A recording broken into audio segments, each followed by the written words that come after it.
നിങ്ങൾ എൻജോയ് ചെയ്യുക. അതാ ഞങ്ങളുടെ സന്തോഷം.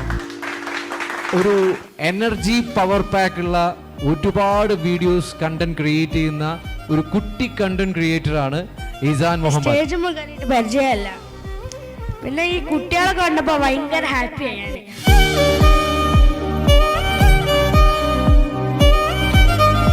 ആർക്കാ കയ്യടി? നിങ്ങൾക്കും നിങ്ങളുടെ മക്കൾക്കും.